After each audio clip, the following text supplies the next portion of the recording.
Que a paz de Jesus esteja com todos nós. Queridos amigos, queridos irmãos e irmãs, que todos juntos decidimos seguir as lições de Jesus, que é um ideal de trabalho transcendente, porque sentimos a necessidade de nos melhorarmos enquanto seres humanos e filhos de Deus que nós somos. Esses que aqui nos encontramos nesse instante, nós rogamos aos espíritos bons, aos nossos anjos guardiães, aos nossos mentores, que nos orientem, que nos ajudem, colocando em nossa consciência todos os pensamentos que nós emitimos diuturnamente e que a gente possa avaliar esses pensamentos conforme os ensinamentos de Jesus. Então, nós vamos começar mais um trabalho hoje, quinta-feira, dia 25 de fevereiro de 2021. E vamos começar, como estamos estudando, o livro da nossa irmã Joana de Ângeles, Vidas Vazias. O que será que a nossa irmã Joana de Ângeles, no capítulo 5º, que é o nosso capítulo de hoje, que tem o título Nunca Subestimes o Amor. Que lições ela nos traz para que a gente possa meditar a respeito da nossa conduta diária, da nossa. Nós sabemos que o que importa nesse instante, desse momento de transição que nós estamos vivendo, o que é importante para mim, para eu, Carmélia, para cada um de vocês, é a nossa própria vida. É como a gente se comporta, como a gente pensa, como a gente age diante das dificuldades e lutas da vida. Porque todos os dias a gente vive um dia diferente. Todos os dias nós temos deveres a cumprir, desde a hora que nós acordamos até a hora que nós vamos dormir. E digo mais, durante o nosso sono, as nossas orações deverão sempre ser um pedido para que a gente deixe o nosso corpo descansando lá na cama e então possamos, em espírito, nos encaminhar acompanhando nossos mentores espirituais para irmos estudar, aprender, trabalhar, cooperar, trabalhar para aqueles que já têm as condições. Assim nós acordamos mais felizes, alegres, agradecendo o sol ou a chuva que vai nos brindar pelo dia e vamos cumprindo a relação de nossos deveres com alegria, porque saibam que não existe um dia igual ao outro. Cada dia com suas intercorrências, cada dia com suas surpresas. E são essas intercorrências e surpresas que não estão na pauta do nosso trabalho do dia, que vai fazendo com que a gente desperte o nosso poder da fé e esteja sempre invocando a ajuda das pessoas amigas, encarnadas ou desencarnadas, para nos inspirarem, para nos darem uma mãozinha, como a gente diz aqui na Terra enquanto encarnado, para que possamos resolver as questões que vão surgindo no nosso dia a dia. Então, nós vamos começar hoje com uma história a respeito do poder da fé, que ela casa muito bem. É uma história de Jesus que está lá em Marcos 11, 24. Vocês sabem que quando eu vou estudar o Evangelho, eu acho que até esse é um bom conselho que eu vou dar. Se o capítulo é o 11, nós vamos ler o capítulo inteiro para saber o que foi que ocorreu naquele capítulo, porque ele foi distribuído, no nosso caso de hoje, na fala de Marcos, e como foi que Jesus se portou, o que foi que Jesus ensinou ou quis ensinar nesse capítulo 11 de Marcos. Então, nós vamos encontrar Jesus que estava muito próximo de Jerusalém. E Jesus, estando próximo de Jerusalém, ali perto de Jerusalém, tem duas cidades, Betânia e Befagé. São cidades muito próximas. Antes de entrar em Jerusalém, Jesus indicou dois dos seus discípulos e disse: vá à cidade de Betânia. Lá vocês vão encontrar na rua um jumentinho amarrado que nunca foi montado por ninguém. Vocês vão desamarrar o jumentinho, vão pegar o jumentinho, vão trazer para mim. Algumas pessoas na rua vão perguntar por que vocês estão fazendo aquilo. Vocês vão dizer que o Senhor nos ordenou que levasse o jumentinho. Não é para dizer nem a mais nem a menos, é só isso. O Senhor nos ordenou para levar o jumentinho. Eles fielmente cumpriram. Foram à cidade, encontraram o jumentinho, desamarraram o jumentinho. As pessoas perguntaram por que vocês estão fazendo isso e eles responderam igual como Jesus orientou. O Senhor nos ordenou que levasse o jumentinho. E eles nada disseram, eles deixaram. Por que eles deixaram? E o jumentinho ir sem ninguém nunca ter montado nesse jumentinho, estando ele amarrado ali na rua. Porque só em pronunciar a palavra do Senhor, e essas pessoas que estavam na rua conheciam Jesus, sabiam do amor imenso que ele tinha para com a humanidade, especialmente para os deserdados da vida. Então os discípulos levaram o jumentinho para Jesus. Olha o que Jesus fez. Jesus pede para eles forrarem o lombo do jumentinho e Jesus monta no jumentinho e volta para Jerusalém. Entra em Jerusalém montado, vai ao templo, observa tudo ao redor e volta montado no jumentinho para Betânia. No meio do caminho, Jesus vira para os discípulos, porque aí ele já estava com os 12 discípulos reunidos, e disse: tenho fome. E eles ficaram preocupados, porque precisavam alimentar Jesus. E saíram desesperados, procurando o que colher, o que encontrar para alimentar Jesus. Então eles encontram uma figueira linda, folhosa, bonita, esplêndida, e voltam para Jesus e diz: Senhor, aqui nos arredores, nós só encontramos uma linda figueira, mas ela não tem frutos, porque não é tempo de frutos. Então eu fico pensando, que sabedoria de Jesus.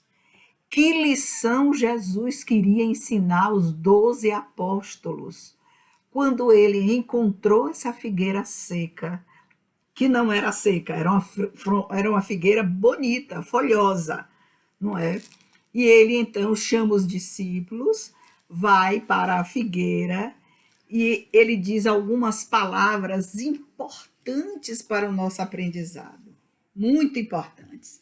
O que é que Jesus vai dizer? Jesus vai dizer o seguinte, não é porque o vento achou de passar a minha página, né? Então Jesus diz o seguinte: nunca, jamais coma alguém fruto de ti. E os discípulos atônitos ouviram isso. A figueira era bonita, era uma árvore frondosa, mas não era tempo de figo. Que culpa tinha a figueira de não estar com os frutos, se não era o tempo da natureza dela dar frutos? E todos ficaram assim, olhando, querendo entender a lição de Jesus. Olha como o mestre, na sua simplicidade, procurava as questões simples da vida para dar lições simples, mas o meio era uma oposição no caso da figueira. Tinha uma complexidade aí que até então os discípulos não conseguiram entender. E digo para vocês que até hoje as pessoas repetem essa lição sem entender o real objetivo que Jesus quis ensinar. Nós começamos o trabalho com o tema O Poder da Fé. Olha qual era a lição que Jesus queria ensinar. Aquele trecho que está lá, que Jesus amaldiçoou a figueira, e ela, né, a figueira, então, ele diz assim, vamos ver aqui como está na Bíblia, ao que Jesus respondeu. Pedro lembrou-se e disse a Jesus, Pedro, atento, mestre, olha, a figueira que amaldiçoaste secou, e agora, o que é que nós vamos entender? Aí Jesus responde, tende fé em Deus. A minha pergunta é, você é uma figueira que secou? Eu sou uma figueira que secou? Nós somos essa figueira? Lembre-se que há um pormenor aí, que diz que não era tempo de fruto. E eu vou para a segunda pergunta. Carmélia, você já chegou no tempo de dar frutos? A terceira pergunta. Que frutos você está dando do seu tempo disponível, do que você aprendeu, do seu trabalho, na execução das tarefas, no seu trabalho diário? Que frutos você está dando? Ou você não está dando fruto nenhum, está como aquela figueira bonita e frondosa? Porque Jesus vai dizer algo importante. Eu estou levando vocês para uma interpretação da parábola da figueira. Tá? Em verdade vos digo que se alguém disser a esse monte, daí vem a lição, ergue-te e lança-te ao mar, e não duvidar em seu coração, mas crê que se fará o que diz, lhe será feito. Aí eu paro aqui para fazer a reflexão, colocar a lição no meu dia a dia. Eu já estou conseguindo diminuir a minha tristeza, a minha solidão, o meu sentimento de abandono. Eu já estou conseguindo diminuir a sensação de inutilidade. Eu já estou conseguindo não ficar presa às questões das leis da vida. É uma lei. Que questões das leis da vida são essas que eu preciso me lembrar? A primeira, o desejo de compreensão. Eu estou em solidão, eu estou em abandono porque eu me queixo que ninguém me entende. Não foi isso que Jesus ensinou. Olha o poder da fé. Se ninguém te entende, é problema do outro. O que é importante é você aqui e agora. Quanto de compreensão você já tem para ofertar para o outro? Qual é a qualidade da sua compreensão? Tá? Porque essa mesma sede de afeto que eu tenho, que cada um de vocês tem, é uma lei da Terra. Uma lei da Terra. Então, se é uma lei do planeta Terra, porque nós somos seres extremamente imperfeitos e estamos numa situação planetária de expiações e provas, eu preciso ver onde está ou onde estão os meus pensamentos na questão da mesma sede de afeto. Eu quero amar ou ser amado? Eu quero a reciprocidade? Ou não preciso da reciprocidade? Basta que eu ame. Eu procuro amar, eu procuro compreender, eu procuro fazer o que eu posso fazer para ajudar as pessoas de qualquer forma, começar para o meu lar, pelo lugar onde eu trabalho, pela cidade onde eu transito, pelos grupos sociais onde eu frequento. Como eu me comporto. Isso é importante, porque há uma outra lei que é de Deus, que é nascer, crescer, morrer e renascer ainda, tal é a lei. E não está esta lei escrita nos códigos apenas do planeta Terra. Isto é um código universal. E quando eu falo universal, não se esqueçam de sair do planeta Terra. Vão lá para o nosso sistema solar. Mas eu ainda digo, é pouco. Vocês precisam caminhar por outros sistemas solares.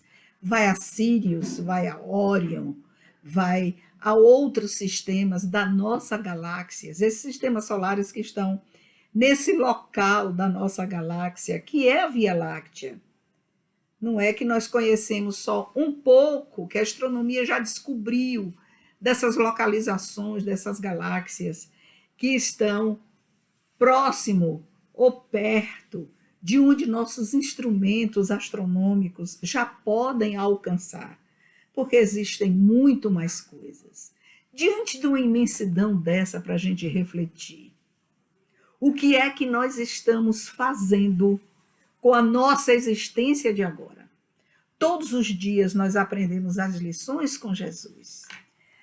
O que a gente fizer, como escrever a nossa existência de agora, nós já estamos começando a traçar o nosso planejamento para a próxima existência, quando renascermos de novo.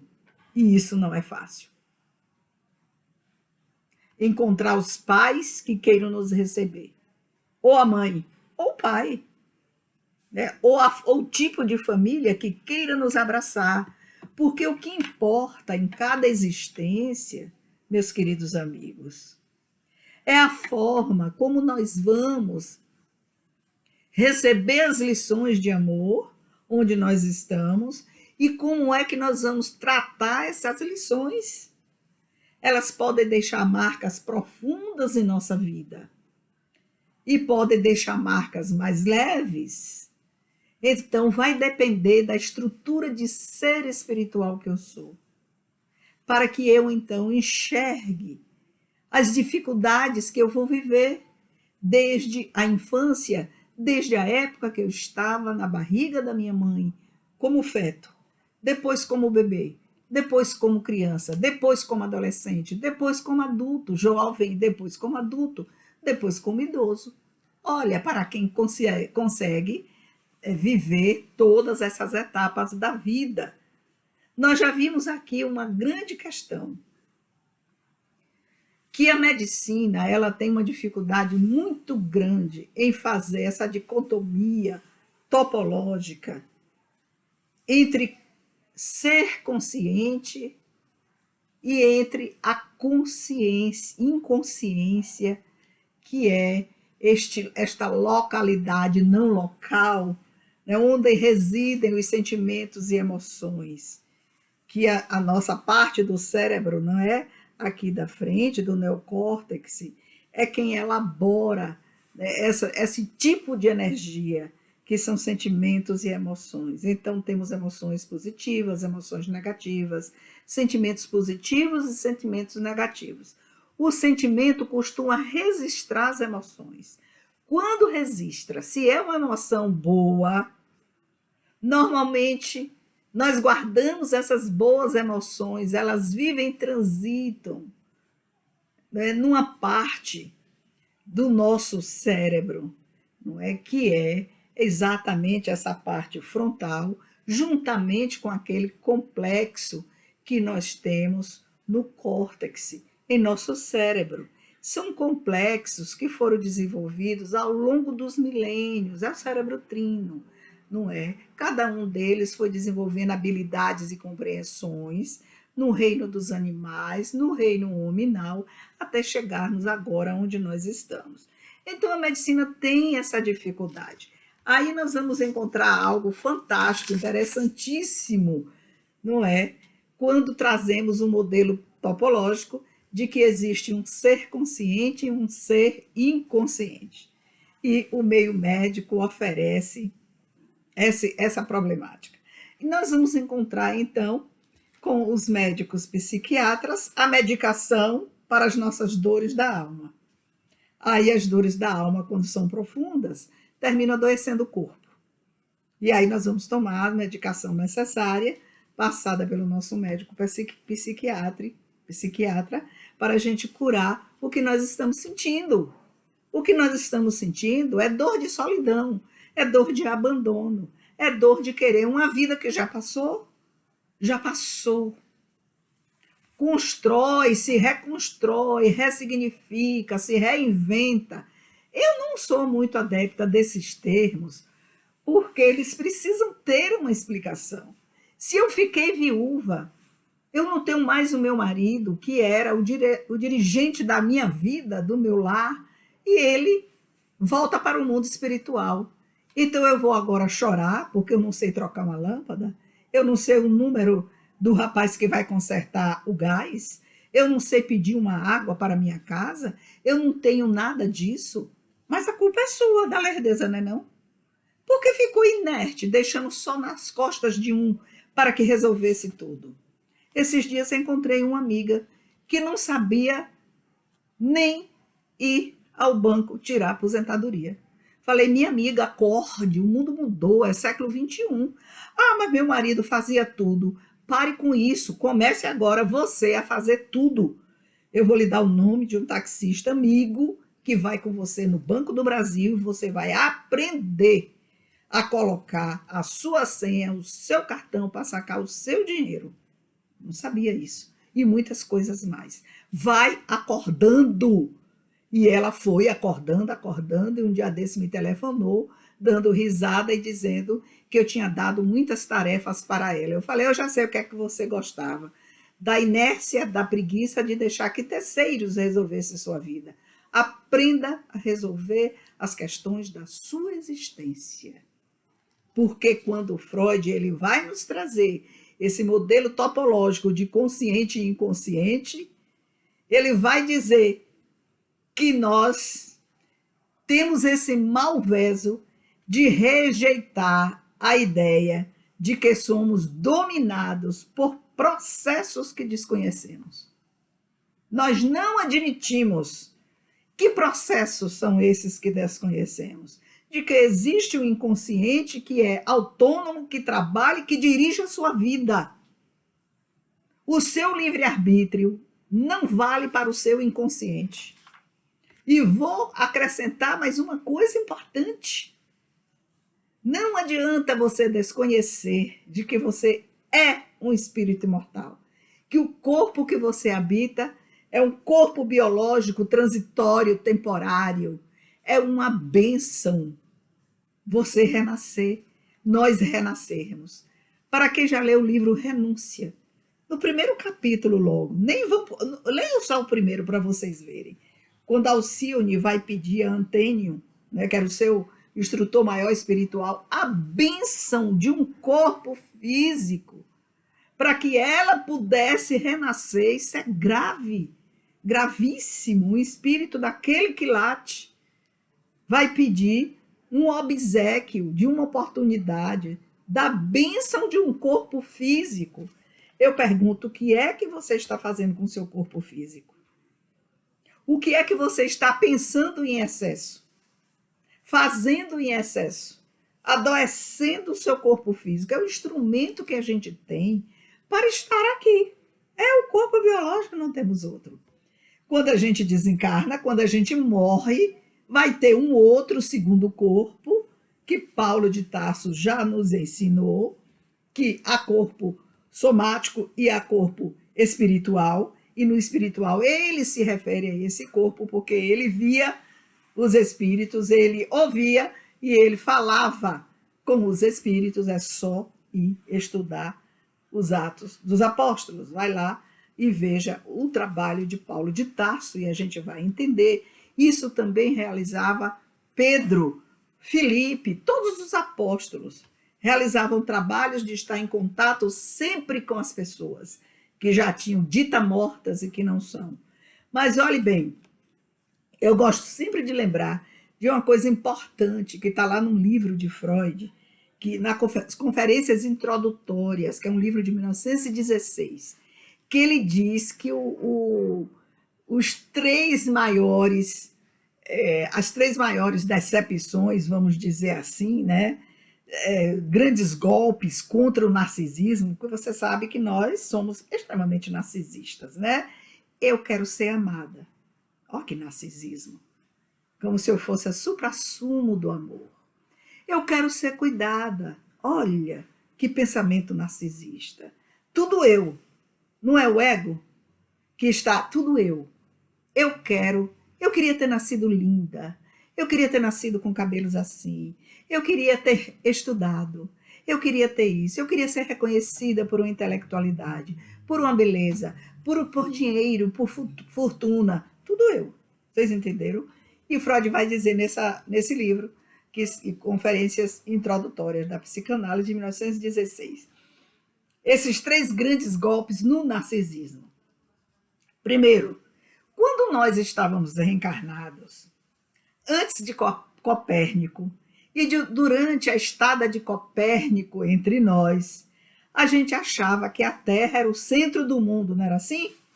A Terra era o umbigo do mundo. Os gregos acreditavam que a Grécia era o umbigo do mundo. E mais tarde virou a Terra, o planeta Terra, o umbigo do mundo. Era o planeta Terra quadrado, para a gente não cair pelas bordas, e o resto do universo que Deus comandava. Um golpe no narcisismo. Copérnico vem e diz: não, a Terra não é o centro do universo. Ele tira a Terra do centro do universo e coloca ela em seu lugar astronômico em nossa galáxia, em nosso sistema solar.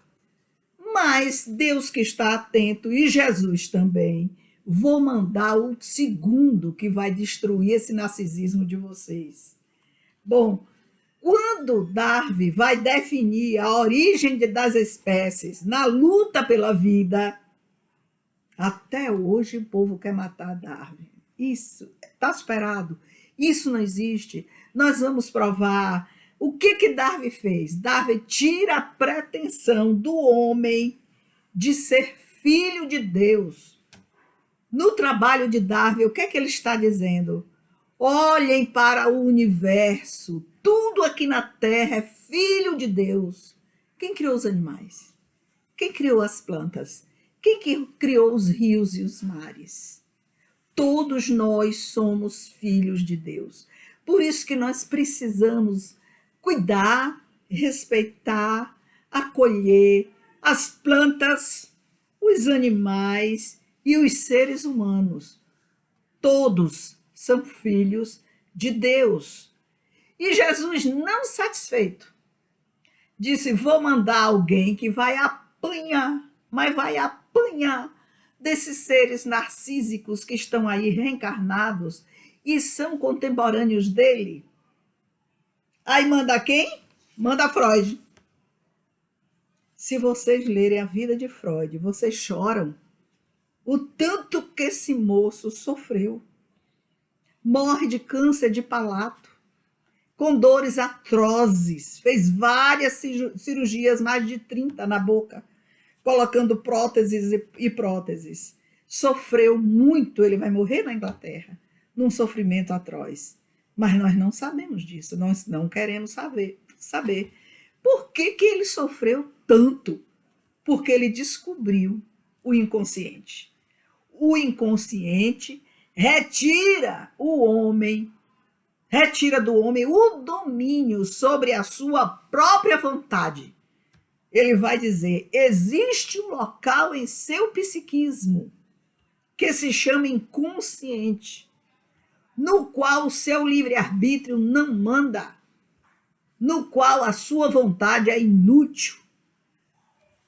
Não é lixo o que está lá. O que está lá é um material de uma energia preciosa, mas que você sofreu, não soube resolver, jogou para o inconsciente, trancou essas energias às 7 chaves, e elas lá se transmudam, se transvestem de outros elementos e outros símbolos, que para a gente saber o que é que está escondido no nosso inconsciente, tem uma via régia que Freud fala, que são os sonhos. Quando a gente sonha, o inconsciente está trazendo em forma de símbolos. Qual é o sofrimento que nós reprimimos? Porque o consciente não quer sofrer. O ego só quer prazer. O ego não quer sofrimento. Se eu penso que eu fui abandonada, isso não é um sofrimento? Eu coloco o abandono lá para o inconsciente. Mas se eu sou um ego que está desorganizado, desconectado do bem, do amor ao próximo, das lições de Jesus, eu pego essa dor do abandono e eu vou transmutando com ela, com essa energia, eu trabalho nela em variadas formas de sofrer. Então ninguém me ama, ninguém me quer, ninguém me chama de meu amor.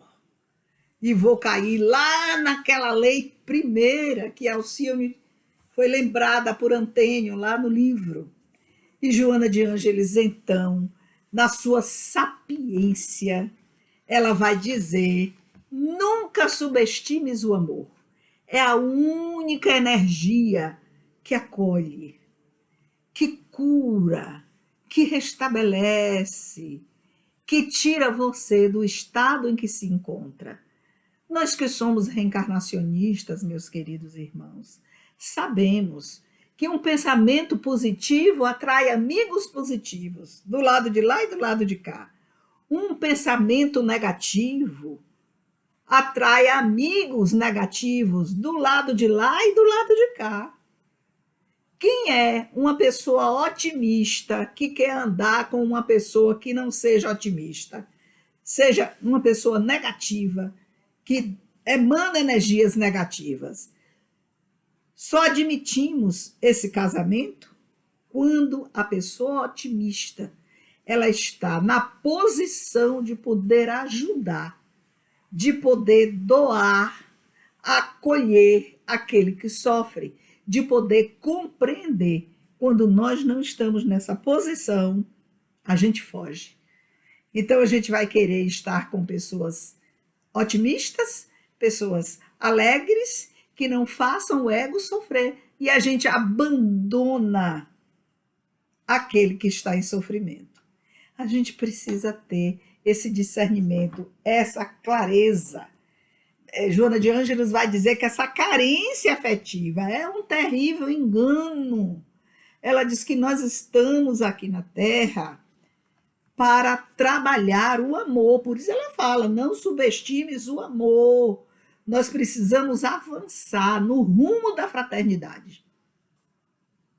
Eu não sou fraterno comigo.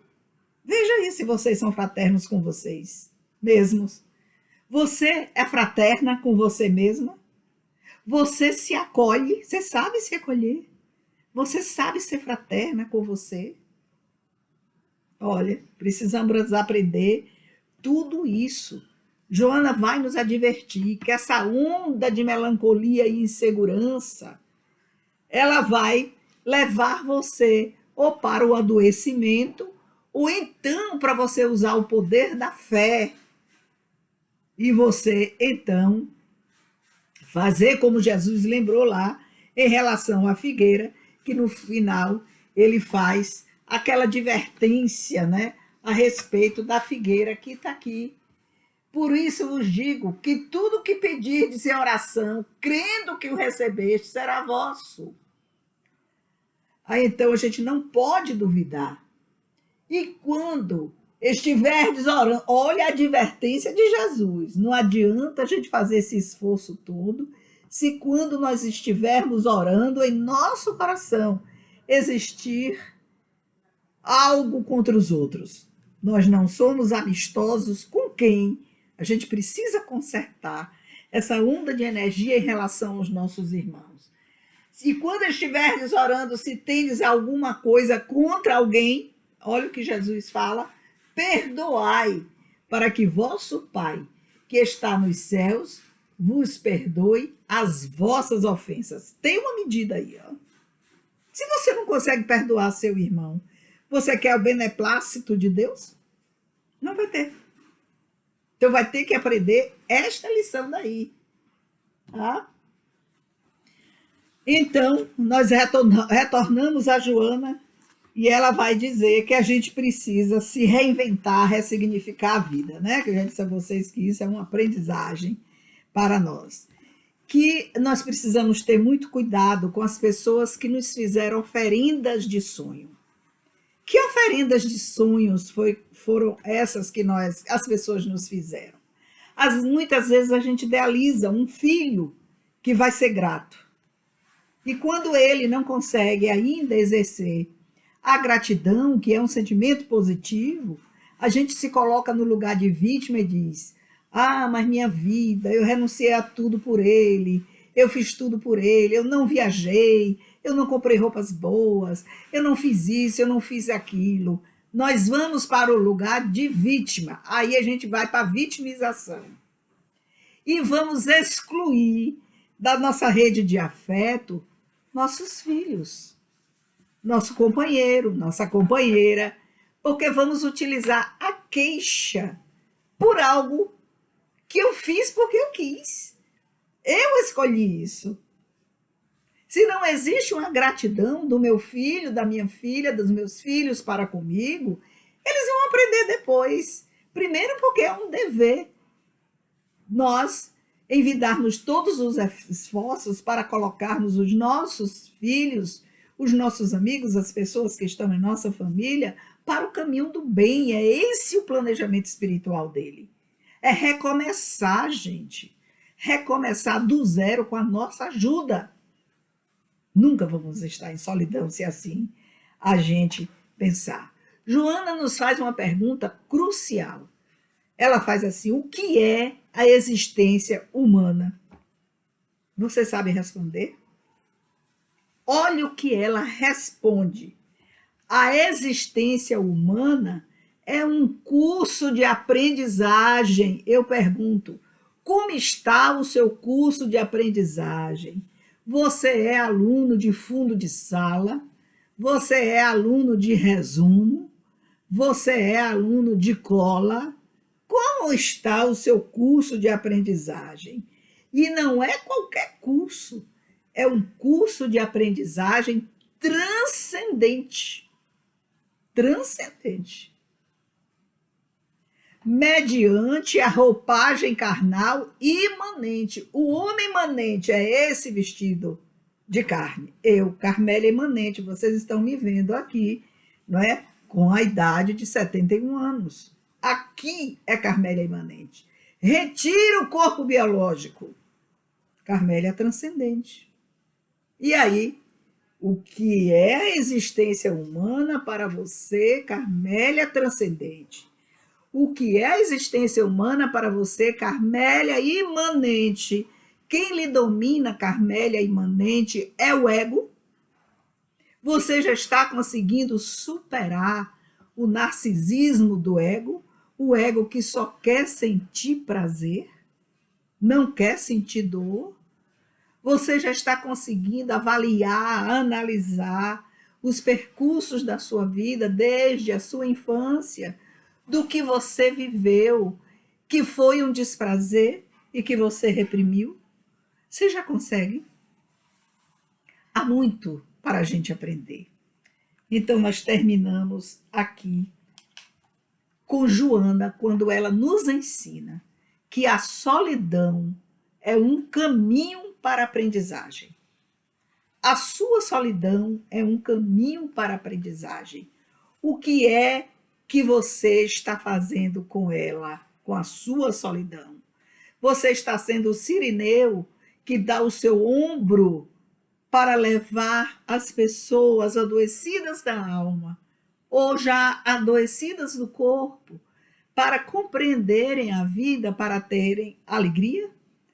Se você já consegue ser o sirineu, sem querer que os outros te ofereçam o ombro para chorar, Joana nos diz que nós atingimos o amor verdadeiro.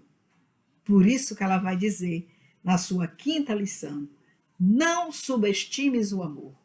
E assim, meus amigos, nós terminamos desejando a vocês uma noite feliz, uma semana maravilhosa, né, para que vocês reflitam em todas essas conversas que nós tivemos aqui, né, e encham o final de semana de alegria, enxergando em cada detalhe da natureza o amor de Jesus. Que a paz de Deus fique com todos.